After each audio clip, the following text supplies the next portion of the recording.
consent agenda. The first one is a lounge retail liquor license application for Noble Package Steel, also the subject of a public hearing. Again, it's on the consent agenda. Any issues or questions with item one? Good. Yeah, Mayor, I've had, I wouldn't say an issue with it per se, but is that not right across the street from a child care facility?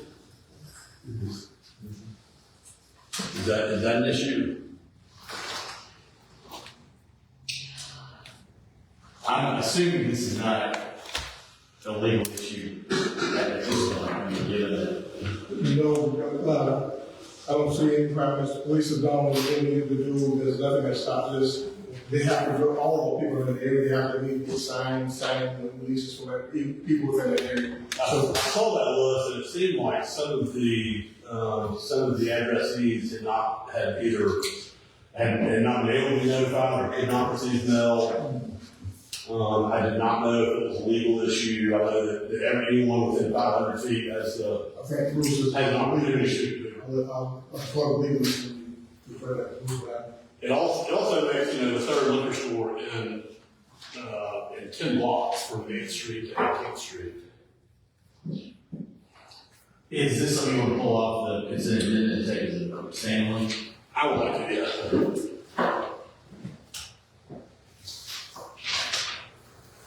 So my question on this is lounge. So lounge retail. So is that what we're saying on premise? They have everything on premise. Lounge and retail on site? Yeah. I'm not sure. Does this specify on premise? We have to get this out. So that would be on purpose. So in the activities description, it says retail liquor store. And I believe if we're going to be on-premise consumption, the retail part of the store would have to be separate from from a lounge area would have to be separate from a retail bottle shop. I think lounge licenses encompasses the retail liquor. I don't think it is indicating that they're trying to have a lounge. I mean, if you want to sell, I think that's the appropriate license. I have to verify. I don't remember there being any restriction with respect to child care facility, like you would see with medical marijuana dispensary or something like that. But I'm verifying that. Did you have an issue? No, I was just curious. I don't have enough skills where we have these on premise beverage stores. What's the places that sell beverages out and give them a deal. We already got one that's illegal activities. We don't know what we're police and the outside of that. All right. We can get back to Bruce. We'll keep going with this. We'll come back to one for the answer to that question. Item 2, it also appears on the consent agenda tonight. It's the recommendation for the bid research team. Any issues or questions there? Again, it's on the consent agenda tonight. Mayor, I'd like to say that this has been made possible. Commissioner Wilson is assisting with this project. Yes, sir. Made this possible.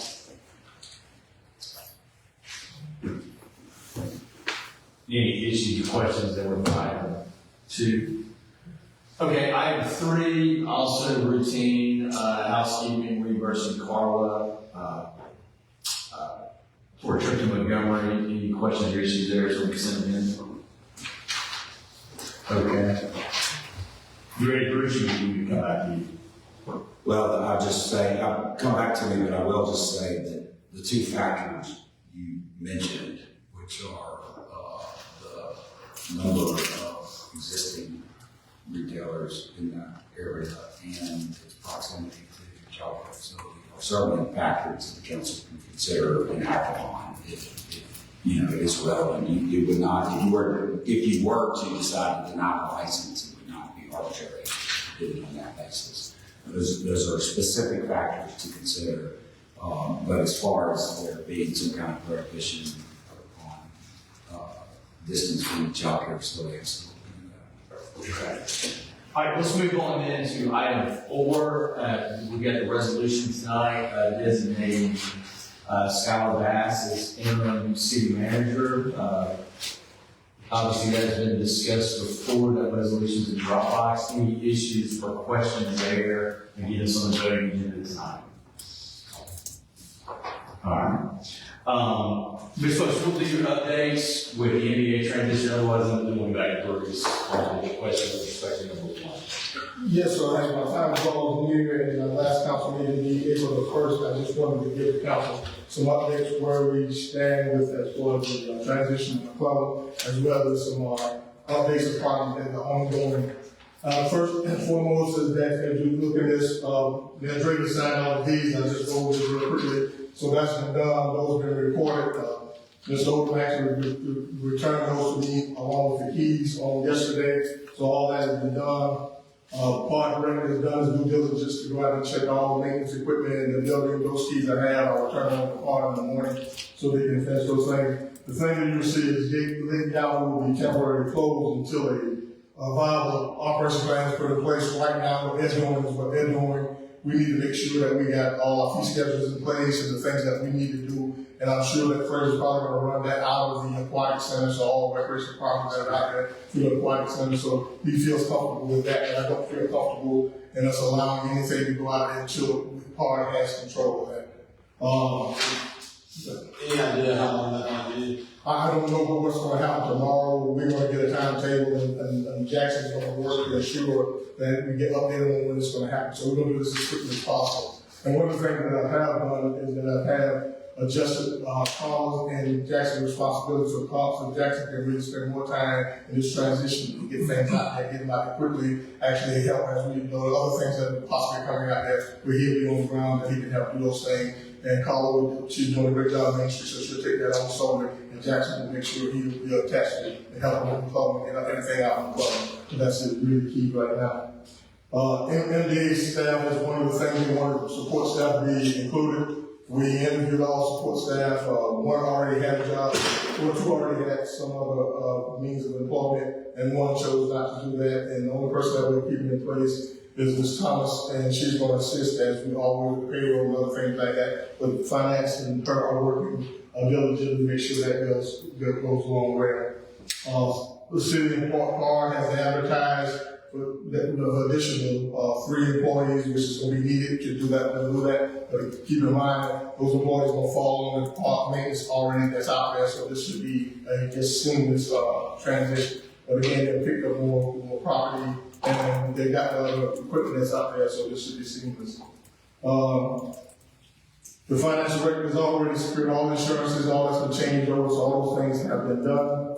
And again, the preliminary finances are included in what you all have today, so you can look at what we inherited and where we are. And financial record did a good job of saying how this is going to look. It doesn't look like we're going to be spending more what they were spending already, and then told us some adjustments where we can probably come in line to that 80,000 whatever that was. But keep in mind, we'll still have to pick up 3 extra employees as well. So those can be, they won't affect the current 2025 budget, but they will need some adjustments probably in our 2026 budget to address those things.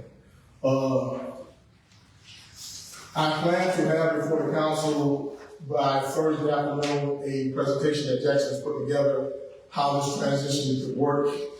We're going to send it all to the council so they can actually take a look at it, have input in it before we actually bring it in the meeting on the 1st of April to actually present to the public. But I will have you'll have an opportunity to make input into it. But I think it's something that we can show the public that we do have a plan on what's going to happen with the fund as a city. And I also plan to have Toby's working with East Alabama to have maps that depict what's commercial was Industrial, also what's zoned for what, hopefully we have a map to you all so you can actually look at that, understand where we know where all the properties are. So hopefully you can have something that you can actually depict this in a big kind of that, map that you all can look at and understand what we're talking about. So what I plan to have on the first is that where we're headed with this and just from your input is great. Question, how do we determine what property we were accepting? Like, what was the process of that? It's all in the deed, in the same deed from JP and everything, so all in the deed that the mayor signed, all of the deed property that came from JPA and what else from JPA from, and Bruce actually legally, look at all legally. I think it's something like 70-something properties of. So it was all accepted? Yes. So the property that we accepted, whatever deed was responsible, we set that same process. So we as the council asked the UDA to dissolve, right? The legal effect of the UDA dissolving would be we inherit all its properties. So we ended up doing this alternative to dissolution so that the UDA could continue to serve as the reuse authority because it just streamlined the process. Made a lot of sense. But you're in the same position today than you would be with regards to the property that you would be if they dissolved the permit request. Right. So I guess my confusion came from, because I remember a conversation where we were discussing that there was an opportunity to either accept or deny specific properties. And that's why I was confused, because if we deny properties, where would they go? We would maintain ownership of them. So that's why. NBA, since it continues to exist, They would actually maintain ownership. if we had, they needed, it just did a deed to convey everything, but there were no properties that I was That were an aware of issue. that were an issue that were, some of them were subject to long-term leases with National Guard and so forth. There are questions on certain properties, but it was not with the deed, and those things will shake out as we move forward. So I sort of say things will shake out that may be concerning, but we're gonna have those that will leave now. When those come to fruition. And you'll say, it still takes time to wrap up collecting on here. And that, are there any questions on the updates from the club? Questions on? Any questions, comments on that? And as far as project updates, these are the projects that were brought before council, some that are ongoing. A couple that you see, the Martha's Hope, I asked them just to give you an update on Martha's Hope, on what's going on where they are. I am very excited and satisfied with it, all of that, but they just gave me a little further to give you all this, just update of where they are, where they're headed. I think that was that really exciting news. And as far as Lincoln Park restroom, that's a public work project. It's under the criteria, so we'll have to get it out. That Fraser's did all the work on that, and that should begin the week of March the 24th for that to start coming up. Where is that? I'll refer to It will be on the south end of Lincoln Park, near the handicap accessible sign and all that. That was the area that was used because it was the best opportunity there because we had lines, water lines that was running there that were able to accommodate the construction of it. So that was why we chose that area. keep in mind, that's just like South Anniston. There were bathrooms every time. So it's there. If you're familiar with Councilman, if you come into Lincoln Park and you just go the roundabout, take the left and come, there are signs, parking signs there, and then just off to that area, that's where the yes, sir. And of course, there'll be lighting and additional lighting as well. That project. Smith Street paving, the bid opening has occurred, and it's on the special warnings on the bid on the agenda for tonight for approval. Avenue paving, the bid opening is scheduled for the 26th of March, and it should be on the next agenda. The pump track construction documents are being prepared for bid letting process. fire department, and those HVACs that are, these are most for CDBG projects.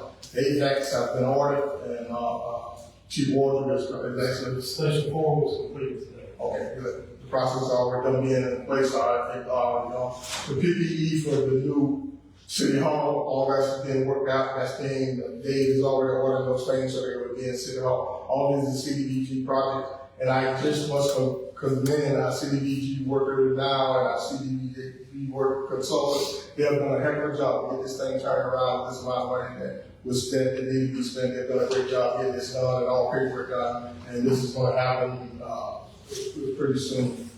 The airport master plan is projected to be completed in the late fall of 2025. I also have for the council that I will forward to the council tomorrow our inspection of our airport. I got the results back today, and we got all passed the flying colors. I will share that with you all because I think that's one of the big things they've done a great job turning the airport around.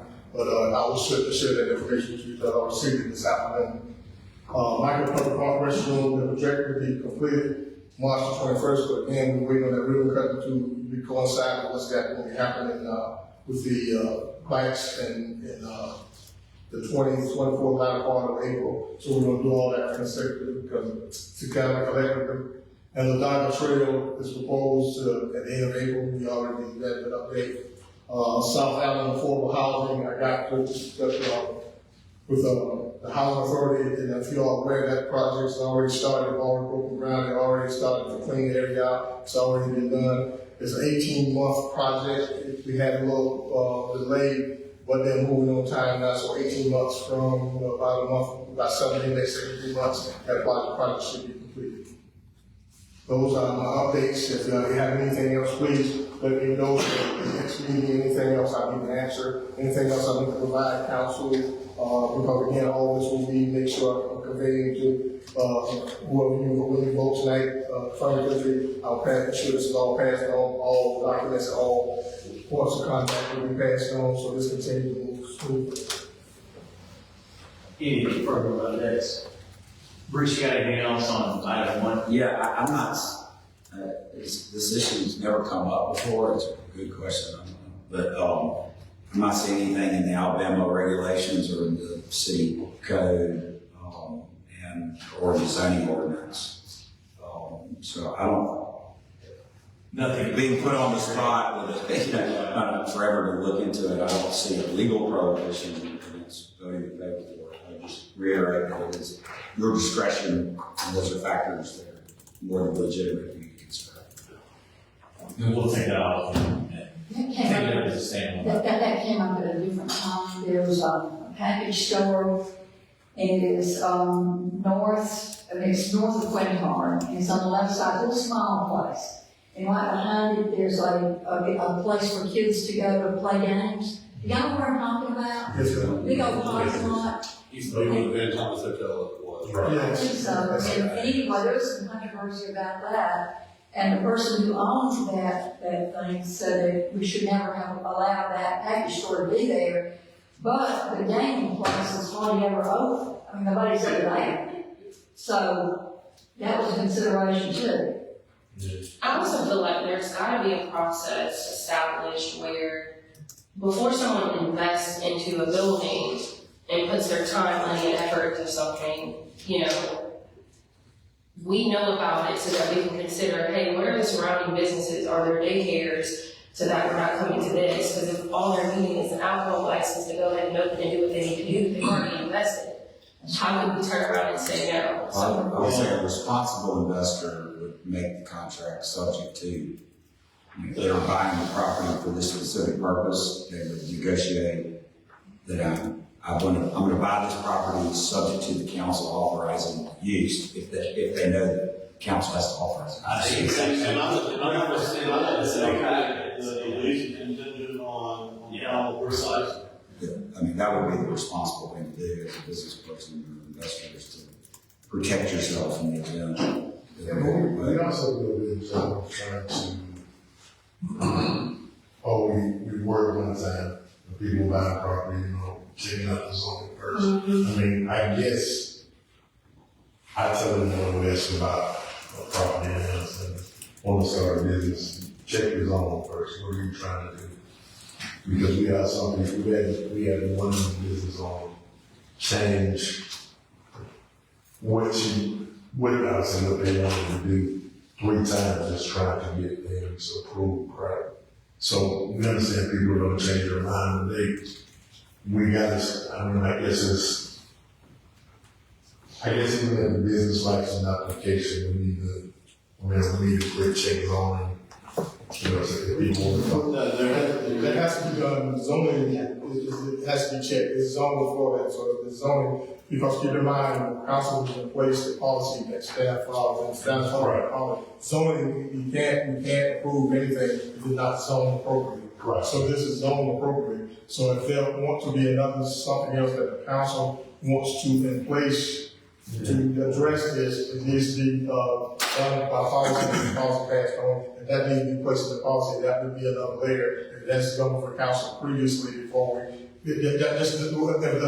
whatever council desires, if it's in the policy, that's what we would. I guess in this case, what I'm saying is, there's nothing legally prohibiting this particular person from operating their place of business. And so now it's coming to us, and our concern is that there's a school here. So I guess, what could we have done to mitigate those concerns before it came on the council agenda? That's where I'm trying to There's just a figure out. process for the council to prejudge it at that stage. Because how can we determine, how can we say we would support something or not if we're not in an actual meeting? Right. Yeah, To get that. this is the only time we can. Yeah, so that's. It's kind of the cost of doing business. Right, yeah. Sometimes a deal doesn't work out. It would be difficult to enact like a prejudgment phase and see when to build into it. I mean, we're ultimately just a final. I see what you're saying, but it's, Had recently someone in our ward that had made a contract on a piece of property, thinking that it was done residentially. Your eye would lend you to believe it was done or commercially. Your eye would lend you to think it was done commercially. And they had invested serious money and earnest money and had a contract on the property, and it's not going to work out because it's not done properly. That's on them, and they're representing real estate agent, but this is an issue. What the agent should have done, and the buyer should have done, is said, I want to buy your property if the council agrees to rezone it. You know, and so then you have a contingent purchase agreement, and then you present an application for rezoning to the council exercises discretion one way or another, and if it goes your way, then you exercise the contract and buy the property. If it doesn't, you walk away free and clear. That would be the way they should have handled that situation. But if they misunderstood the zoning to begin with, they might not have thought about the need to do that. So for an alcohol license per se, we could say, or someone can say, well, I'm gonna wait to establish this business until I know that the council is going to approve the alcohol license. Every business in the city that is in the business of selling alcohol goes into that business knowing that it's contingent on council approval. I mean, because every license requires council approval. So there's no way for someone to say, I'm opening an alcohol business and I can guarantee that I'm going to get a license, because the agency board has to provide approval and the city council has to provide approval. So I like you're saying, how do you provide pre-approval without convening a meeting and actually considering the application? So, I mean, hopefully you're a good applicant. I mean, I can't even remember, maybe in 12 years I've been doing this, maybe one alcohol license that wasn't approved. I know this is another reason not. I don't approve it. I have another question. What responsibility does an owner have to decide, to know, is it on the city or the owner to know what something that they're going to do is legal? Just for example, in Golden Springs, at Green Brown Shopping Center, they were going to open a store that would sell puppies. And you know, we passed an ordinance against any company selling puppies in the city limits, as along with many other Alabama cities, progressive cities, because of the horror of puppy mills. That's where those puppies are coming from. And then they contacted me and wanted to know why, you know, that they invested in that. And then they moved to Oxford because I said, no, that's against the law. And there's a good reason why it's against the law. They go to Oxford, and now Oxford passed it, saying that you can't have puppy, sell puppies in Oxford. But I just said grandfather. But what responsibility is it on the owner to decide to find out whether or not what they're going to do is legal? Or would it be the city's responsibility to tell them when they're zoning for a business license? Well, look, it's 100% the business owner's responsibility to ensure that their business complies with the law. I mean, I imagine the administrative staff does what they can when asked to inform people that want to open businesses here about the problems they need to be aware of. And, they come to the city and said, hey, we want to open this puppy sale business. Now, imagine the staff would say, hey, you need to be aware that, violates our ordinances, you wouldn't be allowed to do that. But at the end of the day, it's their duty to know. Okay. There's nothing legally prohibiting this from obtaining a license already. The only obstacle at this point is whether or not you, at your discretion, determine that it ought to be granted. Okay, so that's where I'm still getting hung up at, because there still hasn't, I don't know if we need to implement work sessions where business owners are coming in and saying, hey, I have the intent of wanting to open up this establishment. It abides by your local zoning ordinance, but I want to know, or I at least want to let the council know this is the intent, so the council can go ahead and ponder on the surrounding businesses and see if this is something that we're willing to support. Because the business owner, I get that they go into business doing that, but there's got to be something in between that gives the council time to see if it's solely at our discretion. Well, it's unique to alcohol licenses. This is unique to alcohol licenses. Yeah, specifically for alcohol license. Not every business needs to come before the council in work session. But if we're talking about alcohol license, because the issue is that the daycare is there, there's nothing legally prohibiting them from having this establishment. It's solely up to our discretion. Right. Is there a way for them to come to the council and say, hey, it is my intent to open up something, and it's near daycare, or it's near church, or it's near wherever, so that we can go ahead and have that discussion before it comes to the council, where we have to make a decision based off of our discretion. How would you do that? But it's a discussion. You're not necessarily saying yes or no, but you're just. Don't we put this is on a work session agenda, right? It's on both agendas. Right. So I mean, If you want to table it, yeah, so a typical process gets presented at a work session, and if You voted on it during your voting Right, session, so- but that's the same period. This wasn't, and I could be mistaken, was this on the last council meeting? Okay, so we're voting on something that's wrong. you don't have to, though.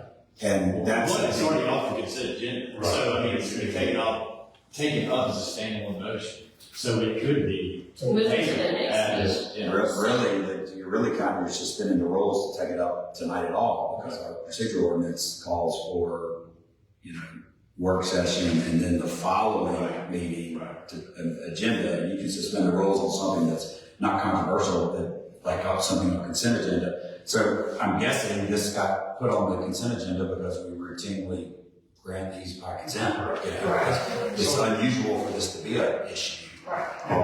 So now it's not usually for it to be an issue, but now it is an issue.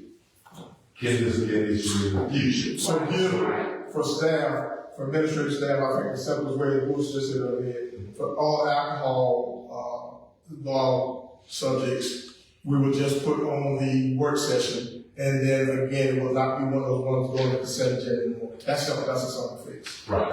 And the earlier, Following. That's not the same meeting. Right, not the same. But however, we still have potential to come up with a similar situation. So the question to this council now is, do we want to start looking at putting constraints on alcohol sale as it pertains to that's a zoning issue that's, like we have that, both from a density perspective, and we have that from a, distance perspective with regards to other types of businesses.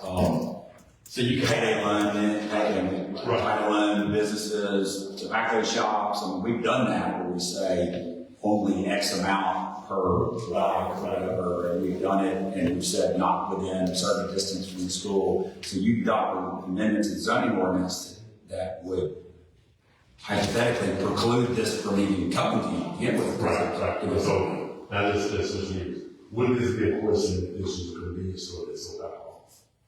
Would this have the same effect? Right.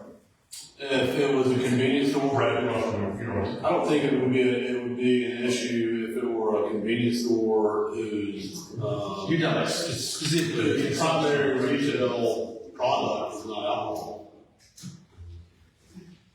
The bottom line is we can make it more Right. restrictive, we just can't make it less restrictive if we wanted to. I mean, even if we wanted to address it specifically in our ordinance on alcohol, we can do that, right?